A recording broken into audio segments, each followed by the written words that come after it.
Change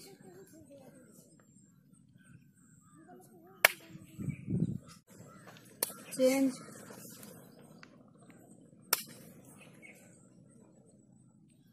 back side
जी हाँ, आपने सही देखा।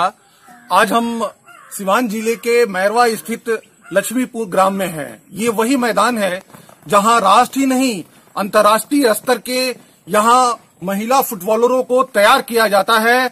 और आज बहुत ही अच्छा क्षण है कि हम लोग यहाँ से बिल्कुल ये देख पा रहे हैं कि यहाँ लड़कियां किस तरह से अपना परिश्रम करके, कठोर परिश्रम करके, और ये लड़कियां अपने आप को अंतर्राष्ट्रीय ख्याति प्राप्त फुटबॉलर के रूप में तैयार कर रही हैं।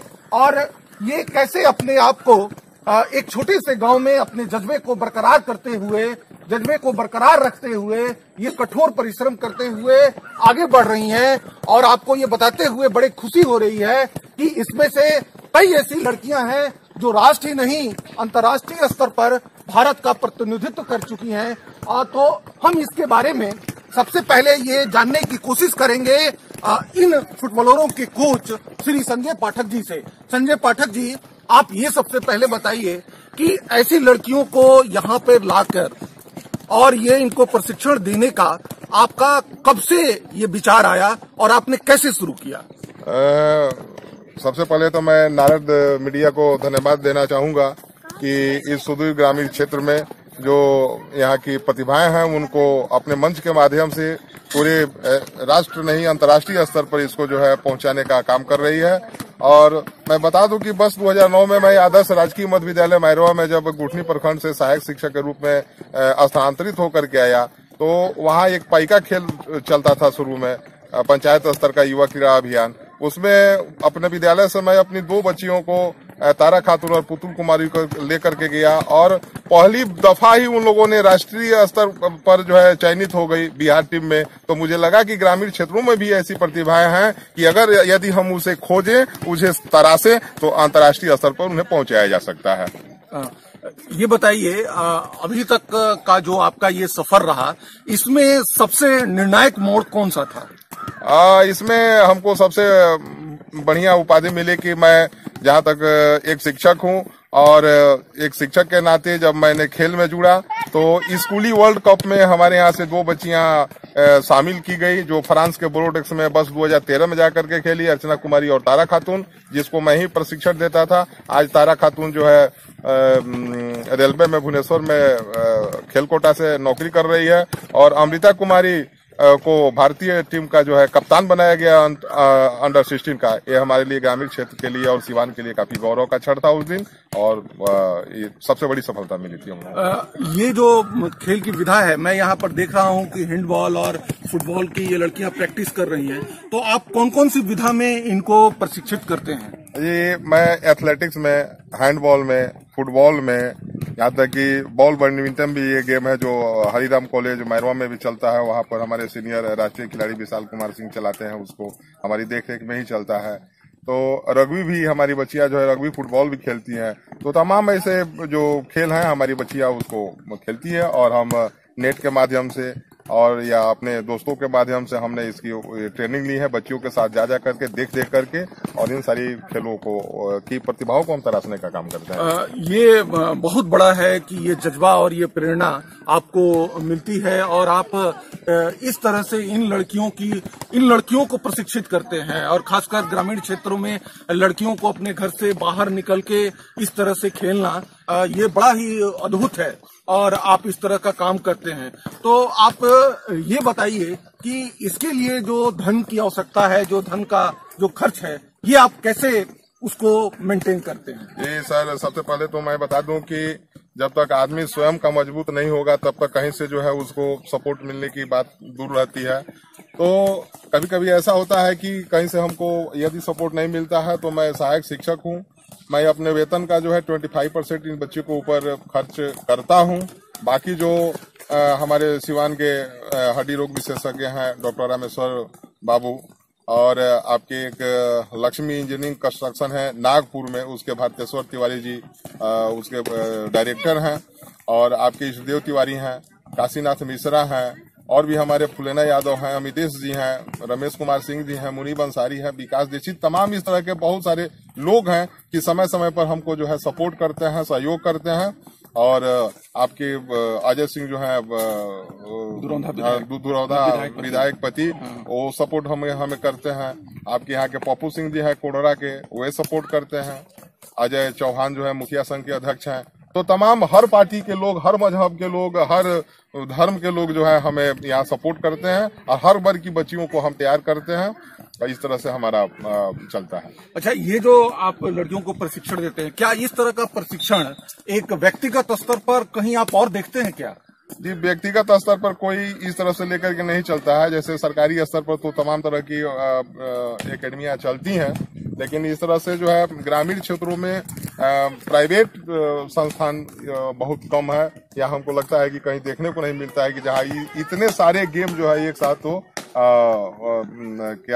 अभ्यास होता हो। जैसा कि मैं यहाँ देख पा रहा हूँ, यहाँ पे ग्राउंड की कमी है, यानी कि ग्राउंड थोड़ा सा ज्यादा बड़ा होना चाहिए और आपने जो ये ग्राउंड तैयार कर रखा है ये आपका निजी जमीन है। तो क्या इसके लिए कोई सरकारी मदद या अन्य गांव के लोग आके मदद करके इस मैदान को और चौड़ा करने और बड़ा करने की कोई पहल हो रही है? जी, अभी तो बातचीत चल रही है। बगल का जो है हम लोग का काश्तकारी जमीन है, अपना ही मेरे वो चाचा की जमीन है और चाचा जी से हम बात किए हैं तो चाचा जी का सकारात्मक जो है रुक रहा है और हमारे दो भाई हैं, चाचा के लड़के हैं जो बाहर में रहते हैं, उनसे भी हमारी बात हुई है और संभावना है कि इस मार्च अप्रैल तक जो है शायद वे लोग इस जमीन को जो है इन प्रतिभाओं को तराशने के लिए दे दें। हमारे चाचा भी श्री धनंजय पाठक शिक्षक से रिटायर हैं और उनके जहन में ये बात है कि इस तरह की जो है जो कार्यक्रम चलाए जा रहे हैं हमारे गांव में, ये इस गांव के लिए गौरव की बात है और संभावना है कि मार्च अप्रैल तक इस जमीन के अच्छे एक विश्व स्तरीय मैदान की व्यवस्था हो जाए। एक आपसे अंतिम सवाल पूछते हैं, इन लड़कियों को आपको कहां तक ले जाने का इरादा है? ये हर कोच का सपना होता है कि ओलंपिक जो होता है वो लास्ट अंतिम छोर होता है। तो एक शिक्षक के नाते हमने तो स्कूली वर्ल्ड कप खिला लिया, लेकिन अब एक सपना है कि हमारी कोई न कोई बच्ची या बच्चे यहाँ से निकल करके और आपको ओलंपिक तक जाएं और सिवान का और भारत का और साथ साथ हमारे बिहार का नाम रोशन करें। जी, आपने नारद मीडिया को इतना समय दिया और हम आपके ग्राउंड पे आए, आपने इतना समय दिया, इसके लिए आपको नारद मीडिया की पूरी टीम सहृदय से धन्यवाद देती है और ईश्वर करे आप अपने कार्य में निरंतर लगे रहें और आपको सफलता मिलती रहे और आपका नाम रोशन होता रहे। जी, धन्यवाद। और नारद मीडिया अभी यहाँ तक पहुँच करके आई इस सुदूर ग्रामीण क्षेत्र में, इसके लिए मैं नारद मीडिया के पूरी टीम को जो मैं सहृदय धन्यवाद देता हूँ अपने खिलाड़ियों की तरफ से और अपने गांव लक्ष्मीपुर की तरफ से। जी धन्यवाद। लक्ष्मीबाई स्पोर्ट्स एकेडमी की आप एक कोच हैं राधा जी और आप ममता खिलाड़ी हैं। ममता से हम सबसे पहले पूछेंगे, ममता एक गांव में रहने वाली लड़की और इस तरह से फुटबॉल खेले, इसको लेके आपको आपके मन में कैसा विचार आता है? हमको तो सबसे अच्छा लगता है कि एक हम लोग गांव की लड़की हो करके भी हम लोग अपना परफॉर्मेंस आगे बढ़ा रहे हैं और बिहार का भी नाम रोशन कर रहे हैं। और सबसे पहले यह कहना चाहते हैं कि हम लोग एक गांव के हो करके भी हम लोग अपना लड़का लोग को भी पछाड़ते हुए हम लोग आगे बढ़ रहे हैं। अच्छा, इस खेल से आप अपने जीवन में अपने आप को कहाँ देखना चाहती हैं? हम तो अपने जीवन में सबसे आगे बढ़ना चाहते हैं। अभी हमको मतलब यहाँ पे बिहार से नेशनल खेल करके आए, उसकी कप्तानी भी कर चुके हैं और जहाँ तक कि हमको इंडिया लेवल पर भी चांस मिला है, लेकिन अब परफॉर्मेंस वहाँ पे अच्छा करेंगे, कोशिश करेंगे कि हम इंडिया खेलें। राजा जी, आप रेफरी के रूप में सिलेक्ट हैं, रेफरी के रूप में आप अपना कर्तव्य निभाती हैं। आप इन लड़कियों को मतलब कैसा खिलाड़ी बनाना चाहती हैं? इस तरह का खेल में जो एक अच्छे प्लेयर हो, नेशनल इंटरनेशनल लेवल तक जाए और अपने देश, राज्य, डिस्ट्रिक्ट, अपने माँ बाप और अपने कोच का नाम रोशन करे। अच्छा, ये जो खेल है, क्या इस खेल को मतलब खेलने से, करने से हम इसमें आगे बढ़ सकते हैं? जरूर बढ़ सकते हैं सर। इसी ग्राउंड से हमारी चार हमारी बहनें एक SSB में है, एक रेलवे में है भुवनेश्वर में, एक बिहार पुलिस में है। इसी ग्राउंड से वो लोग गई हैं, तो वो अच्छा अपेक्षा है कि मेहनत कर रहे हैं तो जरूरी आगे बढ़ेंगे। हैंडबॉल के अलावा फुटबॉल का आप और कौन कौन सी विधा में इन लोगों को ट्रेनिंग देती हैं? हैंडबॉल, फुटबॉल, दो चीजों में आप ट्रेनिंग देती हैं। इसमें कुछ समस्याएं आती हैं? समस्याएं सब सोचा जाए तो बहुत है और नहीं सोचा तो कुछ नहीं है। समस्या बहुत आ भी सकती है, नहीं भी आ सकती है। अंतिम सवाल आपसे, ये जो मतलब फुटबॉल का यहाँ एक अच्छा सा माहौल बन गया है, और क्या इसको देखते हुए और लड़कियां, मतलब ये जो और लड़कियां जो घर से निकल के इस तरह के खेल में आ सकती हैं, जैसे भारत सरकार ने खेलो इंडिया का एक नारा दिया है, तो क्या और लड़कियां आ सकती हैं आपके समझ से? अगर रानी लक्ष्मीबाई ने ऐसा पहल किया है तो और लड़कियां घर से निकल के यहाँ खेलने के लिए आ सकती हैं? जरूर आ सकती है। सबसे पहले मैं ये सारा स्नेह अपने कोच सर को देती हूँ, ताकि इतना कठिनाई होने के बावजूद भी हमें हौसला देते रहे, आगे बढ़ने की हौसला देते रहे। बहुत सी कठिनाइयाँ आई हमारे बीच भी, लेकिन हमारे सर ने कहा कि नहीं, ऐसा कठिनाई कुछ नहीं होती है, जिंदगी में हमेशा कठिनाइयाँ आते रहती है, आप हमेशा आगे बढ़ने की कोशिश करो और वो हमें हमेशा आगे बढ़ने की कोशिश में लगे रहे और अभी भी लगे हैं साथ में। और ये उन्हीं का देन है कि इस ग्राउंड से इंटरनेशनल, नेशनल और बाकी बच्चे जॉब में भी जा रहे हैं। कुछ लड़के भी इस ग्राउंड से गए हैं जॉब में, आर्मी में। तो ये सर सारा स्नेह हमारे सर को जाता है। बहुत बहुत धन्यवाद।